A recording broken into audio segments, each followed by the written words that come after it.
On this late season bighorn hunt, there's such extreme weather that you go through that when you are in that weather, you want to make sure you keep your core warm, your body warm, but also it's hard to just keep your fingers warm and your toes warm, and even to spot the sheep with your binoculars and not to them to shake. I kept just concentrating on, okay, keep my finger warm so when the time happens, I can feel my finger so that I can make the perfect shot. The conditions were very extreme, and I just kept thinking in my mind, I know I have a great opportunity here, and I want to make sure that I do everything that is right to make it happen.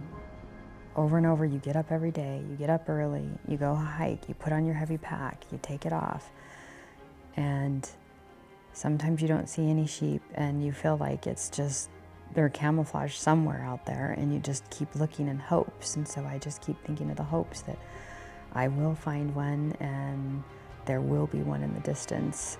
And it just draws me closer to God. I just start talking to him and start thanking him for giving me the strength to keep going so that I can keep looking.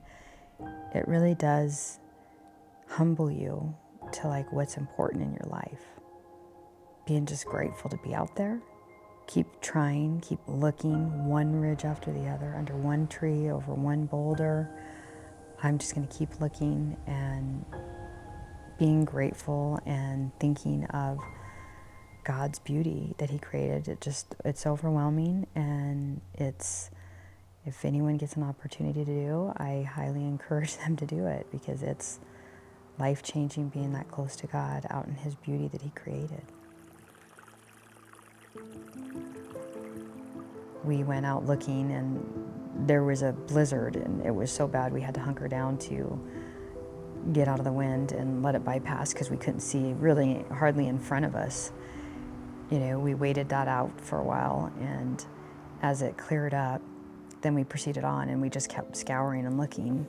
We were just going through this, traipsing through the snow, up the mountains and on the other side of the mountains, and up and down, and just going through it, which when we finally came across the second ridge, when we came up, we saw a little band of rams that there was a huge one in the middle of it. And as I was getting ready, Leo was right by my side, and I just gave that strength and just asked for that strength for that one perfect shot, and I made the shot.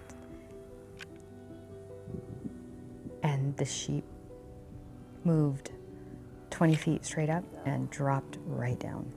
Leo and I were just beyond words about, that happened, and, to go on a sheep hunt and then to harvest something of that kind of scale is not easy to do, and it takes a lot. It takes, the sheep has to live that long, and it was an old, majestic sheep with the mass that it carried down all the way through. The horns was absolutely amazing, and just blessed beyond words that I was just grateful to have that opportunity and finish my Grand Slam, and Leo was right there by my side. There was just a lot to be grateful that day.